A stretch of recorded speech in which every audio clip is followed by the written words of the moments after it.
Welcome to the Birth Lounge podcast, an empowering space for expecting and new parents to hear candid conversations with experts to learn how to craft their ideal birth. You've got scary questions that you want to stop Googling, and we've got evidence-based answers with data to back it all up. Hey y'all, and welcome back to another episode of the Birth Lounge podcast. Today I'm joined by my friend Leslee Flannery, who is Gestational Diabetes Nutrition on Instagram. So if you don't follow her, go ahead and check her out. And today, that's exactly what we're diving into. Gestational diabetes and how do we fuel our bodies? How do we fight the stigma? What about the shame that comes with gestational diabetes? So Leslee, welcome to the show. Hi, thank you so much for having me. I'm so excited to dive into this with you. So I think that personally, someone who's never had a baby, never been diagnosed with gestational diabetes, I think there's so much misconception about gestational diabetes, how it works, what causes it, what do we do to fuel our body correctly during pregnancy when we have GD. So can we start out on a very basic level? GD is hormonal, and I think a lot of people don't realize that. Talk to us about the hormones that are involved in gestational diabetes. Yeah, I mean, if we just break it down really simply, if you have a placenta, you could end up with gestational diabetes. You know, not everyone with a placenta will end up with gestational diabetes, but it really can be broken down into that simple of a statement, because the hormones that come off of that placenta, cortisol, human lactogen, what else comes off of there? Forget. The placental hormones are causing your insulin to work slower, meaning your blood sugars stay elevated. It's harder for your insulin to do its job and remove your blood sugar. So you could just have higher blood sugars. There are risk factors that go into it, but just as simple as having a placenta with no other risk factors, you could end up with gestational diabetes. Yeah. So along those same lines, I think there's a lot of thin people out there that get diagnosed with gestational diabetes and they're shocked and they're like, I didn't even think that I could have gestational diabetes. And because of their body shape and size, they don't ever really consider that they might have gestational diabetes. So it's not based on body size at all. No, it's not. You know, there are things like your family history, genetics, just your ethnicity is a risk factor. Again, we talked about the placenta being over 25 years old, which I'm like, that's so young to me, but I mean, there are other risk factors, but you're right. When people have a lower BMI or a skinnier body, they're often taken off guard by the diagnosis because they're like, wait a minute, what did I do? We just don't associate gestational diabetes with thin body types. And that's one of the biggest misconceptions out there. So I think it catches a lot of people off guard. Okay. So is a risk factor having gestational diabetes in a previous pregnancy? Does it make you more likely to have it in subsequent pregnancies? Yes, exactly. Yeah. It's harder. If you had a hard time in one pregnancy overcoming those hormones, chances are now you're a couple years older in a second or third or fourth pregnancy. As we age, our insulin slows down anyway. And so a subsequent pregnancy with those pregnancy hormones and you're older, it's going to be really tough to overcome it. And what if you have type 1 or 2 diabetes before you get pregnant? Is that going to impact gestational diabetes in pregnancy? So if you are type 1 or type 2 diabetic, then you are type 1 or type 2 diabetic in pregnancy. Gestational diabetes is actually just diabetes during pregnancy. So you don't have diabetes outside of pregnancy, only in pregnancy. So yeah, and it can be more of a challenge for those women who have type 1 or type 2 coming into pregnancies, because we know their insulin in type 1 is not working at all. And then in type 2, we already know there's some insulin resistance going on. Sure. You know, along the same lines of how it makes people feel and the misconceptions, there's so much shame around it. And I don't get it because, well, I guess maybe because it's connected typically incorrectly to body size, there's shame connected to it. But I wonder if we're going to see that shame continue once people start to understand that it actually isn't to do with your health and diet and all of that really at all. It's hormonal.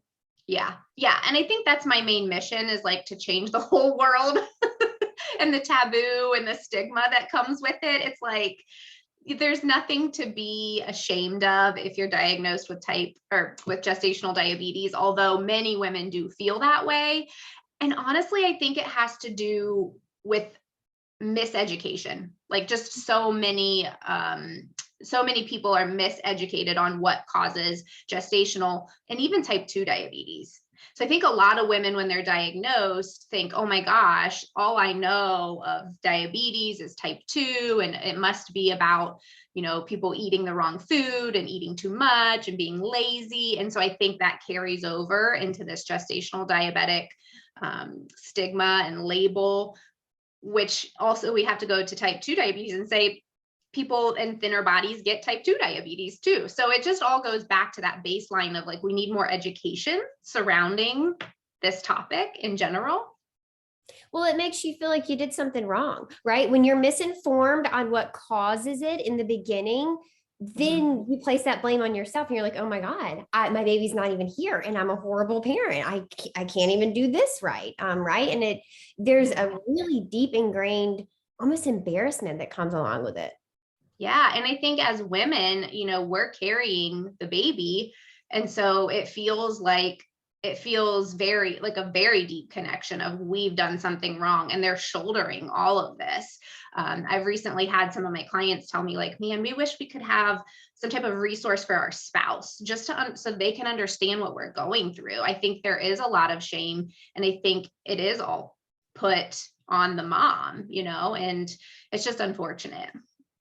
And what are we seeing in like medical staff? Because there's a lot of bias towards people who have gestational diabetes too. This can sometimes be compounded with your medical staff making you feel as if you did something wrong, or as if you you could have made different choices and maybe you wouldn't be in this boat. But in reality, it's hormonal. So Yeah. crazy to me. Yes. And I think that's why, if you are diagnosed with gestational diabetes, you should definitely seek out nutrition guidance along with your OB and your high risk OB. If they send you to like a maternal fetal medicine office, they are experts in what they're experts at. They are not experts in nutrition. And so we also have to think too that doctors, nurses, front desk staff, everyone that a patient comes in contact with has their own kind of food noise and history with food and diet culture. And I worked in a maternal fetal medicine office, and I have to tell you, everyone there was doing some type of huge restriction diet. So I'm like, that can be very dangerous when we have the medical professionals not having a formal education in nutrition, telling women and shaming women about food, when it's like, whoa, whoa, whoa, whoa, whoa. You're the last person in the world that should be educating someone on nutrition. Okay, so the keto diet comes up a lot for medical professionals when it comes to gestational diabetes. Talk to us about this. Is it right? Is it wrong? What is the keto diet for listeners who don't know? And like, how is that going to impact your body if you have gestational diabetes? Yeah, so the ketogenic diet actually was created for children with seizures. And now it is elaborated into this diet trend, right? So what the keto diet does is it takes your carbs pretty low to almost zero. Different people are on different amount of carbs per day, depending on who you talk to. But essentially, it's putting your body in ketosis, where now your brain is functioning on stored protein and fat instead of glucose. But the problem with that, well, there's a couple of problems with that. In pregnancy, let's just say you're growing a baby, you're growing a human. You need nutrients. And when you take away carbs, you're taking away calcium and fiber and riboflavin and like all of these important magnesium, zinc, these nutrients that you need to build a baby. So I think it's very dangerous from that standpoint. But also what happens too is if you eliminate too many carbs, your body does something to try to keep you alive. Like, thank you, body, for doing this. It will dump extra blood sugar out. So a lot of the women that come to me, whether they've heard it from a healthcare provider or their sister or their friend or whoever, have stopped eating carbs. and they cannot get their blood sugars under control, and they can't figure that out because it does seem counterintuitive, like eat more carb, keep blood sugars balanced. But what's happening is a lot of times overnight, they're having these blood sugar dumps because they don't have enough glucose in their bloodstream for daily function. So don't recommend keto.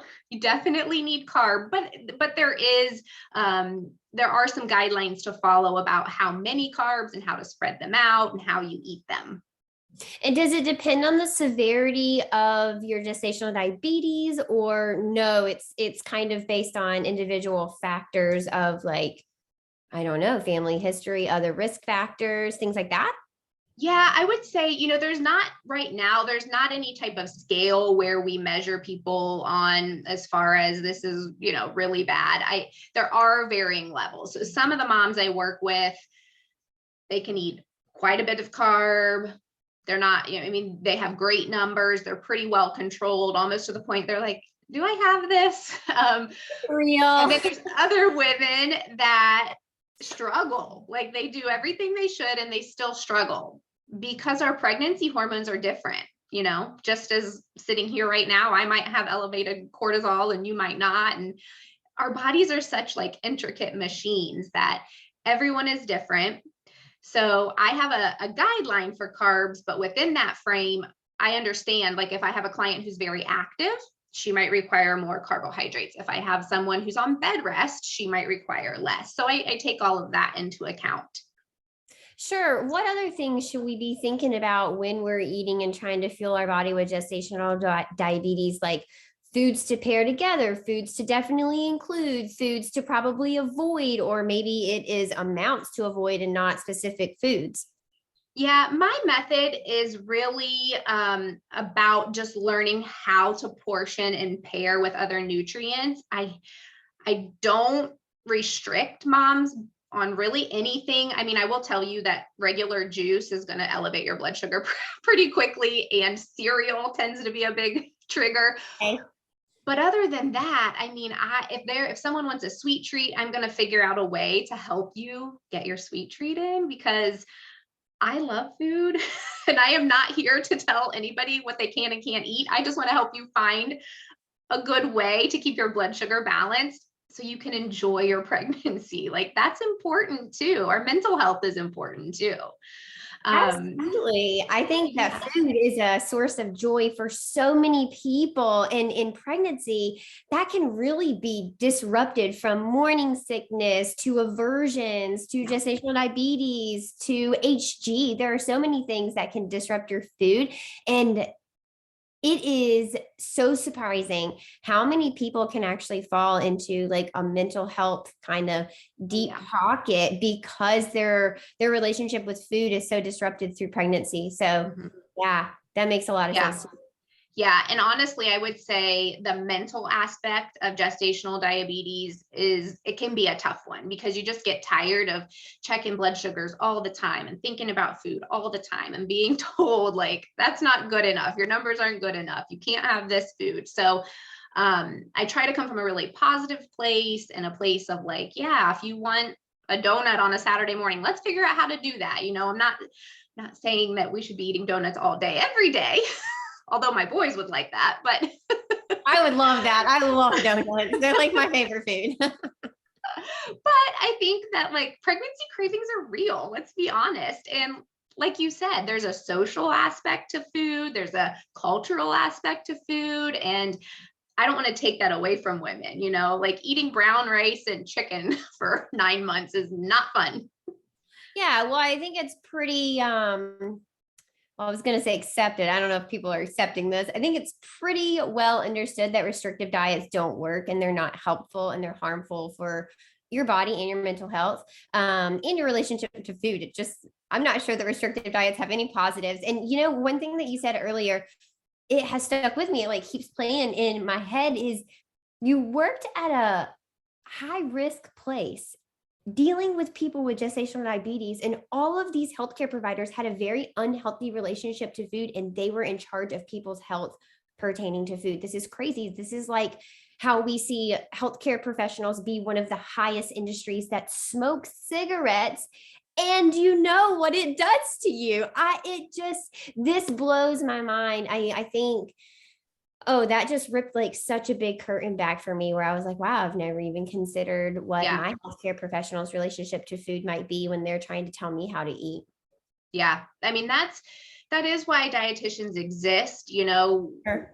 and you know, I've worked in hospital settings before, and physicians will refer like, hey, this is out of my league, I don't know it, and they'll refer to you, and that's great. But I've also had a client, this situation sticks out in my head, where she was in the ER for something during pregnancy. You know, in her health or in her history, her chart, it said that she had gestational diabetes, and the ER nurse, so it's not even her regular like nurse at her doctor's office, told her, you better be watching what you eat and you better not eat any carbs, and like she had no right to do that because she's, one, not a dietitian, and two, she has no idea about your blood sugar numbers and what's going on. And I could get on my soapbox. It drives me crazy. Well, it was such dangerous information. That is Yeah. incredibly dangerous medical advice. And it came from a position of authority that Yeah. most women, most pregnant people, most humans blindly follow their doctors and nurses, and you never even check into what they're saying. And this nurse just gave you incredibly dangerous medical advice, and it wasn't Yeah. even her lane. That's Right. wild to me. Right. Yeah. It happens all the time. So that's why I know, you know, on my platform, my social media, I'm always trying to help women advocate for themselves, and my clients definitely like advocate for themselves, because at the end of the day, we all have different pregnancies. We all have different, you know, expectations of how our experience will go. And some of us are okay with starting medication for blood sugars, and some moms aren't. And I'm like, I'm staying neutral here. You know, what I would do doesn't matter because this is Right. your body. Just know that it is your body. You can say no to things. You can ask for more research. You can ask for more ultrasounds. And so I really just want women to know that, like, if you're questioning something, like, question your providers, ask them why, you know, and just know that you can say no to certain medical interventions if you don't feel like it's right. And get a second opinion, right? If you don't like Yeah. what your doctor's saying, or you don't believe them, or you don't think they're being transparent with you, or you don't think that they are maybe giving you the full story, get a second outside opinion. So you're perfect for this, Leslee. Not to say that you are equivalent to someone's OB or their high risk doctor. That's not what I'm trying to say, but a different perspective of someone who is educated in this field and qualified to give nutrition advice. So if people wanted to reach out to you, if they have just been diagnosed with gestational diabetes, if they're worried about it, if they have a history of it, if they have questions about their diagnosis, how can people find you? What services do you offer? And then share a little bit about other resources that you have. You had mentioned like guides and stuff that you have. Yeah, so you can find me on Instagram at gestational.diabetes.nutrition. And there I have tons and tons of posts that you can look through and sort through. And it's an awesome community, like just women, you know, it's a safe space. So that I'm really proud of. Be on the lookout. I am going to be posting a freebie there soon about fasting blood sugars. Yay. But my program, I work with gestational diabetic moms to help them enjoy their pregnancy while they're enjoying food, to grow a healthy baby. Ultimately, that's our goal. So in the program, you know, it's really hands-on. I'm in touch with my clients daily. I review their food logs and their blood sugar numbers to give them real-time feedback, so they don't feel like they're just kind of left out there on an island by themselves to figure it out. That's awesome. Oh my goodness. All right. Thank you so much for being here. You guys, gestational diabetes, it's scary. And a lot of people don't think that it's going to happen to them, but it may happen to you, and it's okay. You and your baby are safe. This is a very normal variation of pregnancy. It's something that you definitely want to pay attention to, but there's a spectrum of gestational diabetes and a spectrum of resolutions that you can explore with people like Leslee, with your provider. You've got a lot of resources out there to help you navigate your pregnancy if gestational diabetes is part of your journey. All right, you guys, I will see you next week on another episode of the Birth Launch Podcast. Until then, take care. Bye, y'all. Thanks for joining us. I'll see you next time on the Birth Lounge podcast. Until then, head over to Instagram and find us at Tranquility by Hihi and give us a follow. You can also check us out at thebirthlounge.com.